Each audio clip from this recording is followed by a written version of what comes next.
Stress is connected to the most frequent types of death worldwide. You think you can name them? Have you ever had that sick-to-the-stomach feeling that when you know there's something you need to do, but you're not sure that you can do it? Maybe it's a big math exam, or a big pitch to your boss, or just an important job interview. These are just a few of the many examples, or a few examples of the many different types of stress that people go through every single day of our lives. I experience stress every single day, just like everyone else, and I've also researched stress using the Bucks County Community College databases, so I know my information is credible.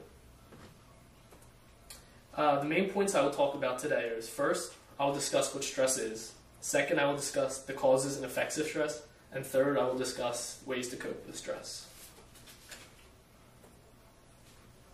Stress is the body's reaction to physical and psychological events that are not normal to the body. In the article titled Stress, Distress, and Eustress by Patrick M. Carrion, he claims that there is a good type of stress and a bad type of stress. Eustress is the positive stress, which is known as the good type of stress, and an example of this would be being nervous or stressed over a test. It comes and it goes and it's done with, but it's something positive to stress over. Distress, which is known as the negative or the bad type of stress, would be mourning the death of a family member or stressing over a divorce. Usually not a good type of stress. Carrion also stated in the article titled Distress and Eustress that everyone needs a little bit of stress in their life to continue to be happy, motivated, challenged, and productive. One category that both eustress and distress can be characterized into would be acute stress. Acute stress is a short-term kind of stress that comes from a particular occurrence, like making a speech or doing an interview.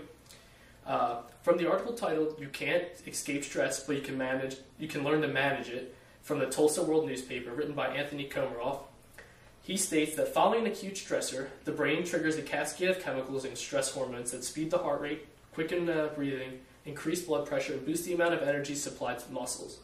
All of these changes enable your body to rise to the occasions and events that reward heightened awareness and abilities. In most cases, acute stress is considered eustress, something good, but there are a few situations where it could be considered a distress.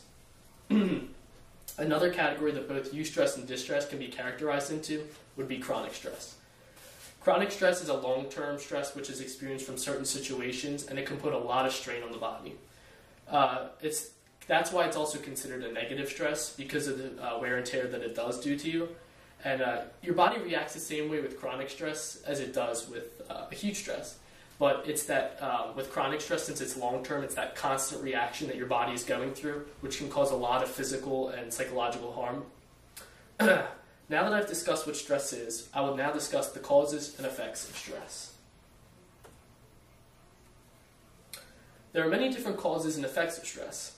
In the article titled "Got Stress," written by Michael Laff, he claims, as several surveys on workplace conditions indicate, workplace stress is a growing concern that is not being adequately addressed by management.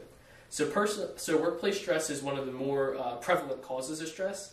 And organizations are working a lot more, but they're hiring a lot less, and that tends to be a lot more stressful on the workers.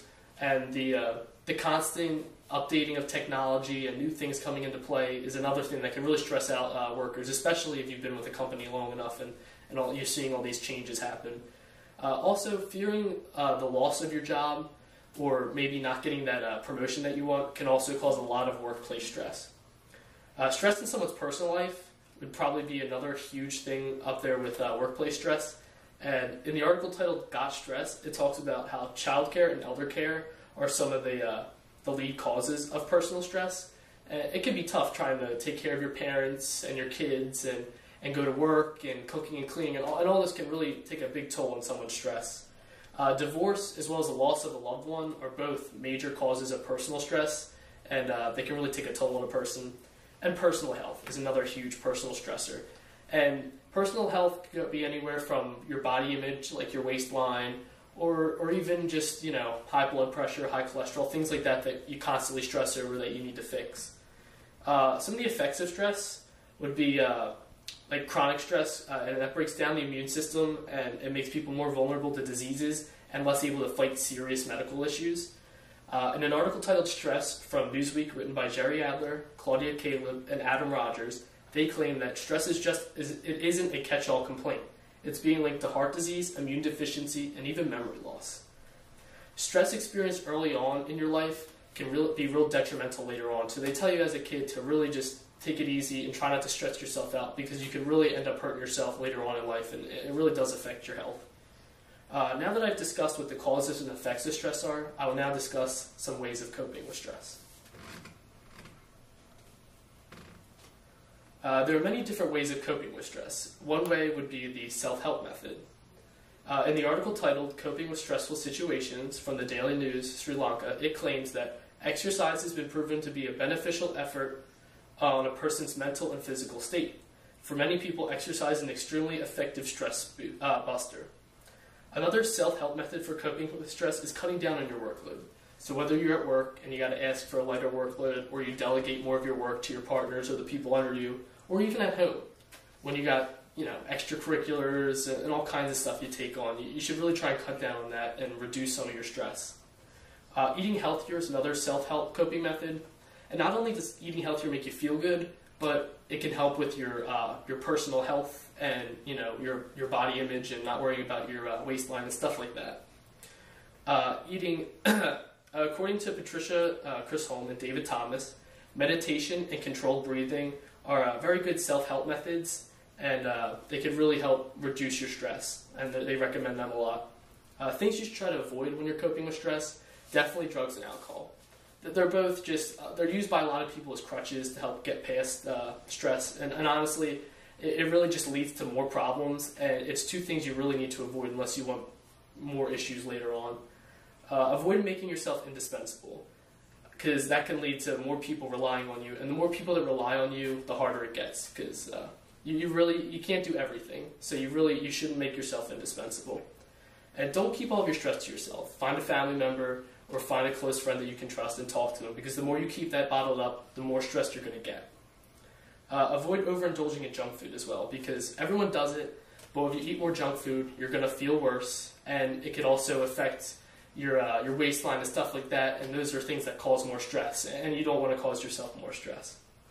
So if you can't help yourself, another coping method would be to seek professional help. And in an article titled "Coping with Stress" by Patricia Chisholm and David Thomas, they stated that if a problem seems insurmountable, one of the best places to start may be with a reputable therapist, whether a psychiatrist, psychologist, social worker, general practitioner, or nurse with special training in the field. Seeking professional help can get that patient over that first bump and back on their feet, but you shouldn't expect to get better the first time, and you shouldn't expect to put in no effort. You need to put in just as much effort as the person helping you out is if you really want to get better and really reduce your stress. First, I discussed what stress is, and then I discussed the causes and effects of stress. Finally, I discussed how to cope with stress. In conclusion, we all experience some stress in different ways, and for some of us, it's worse than others. But as I mentioned earlier in a quote from Patrick Carrion, everyone needs a little bit of stress in their life in order to continue to be happy, motivated, challenged, and productive.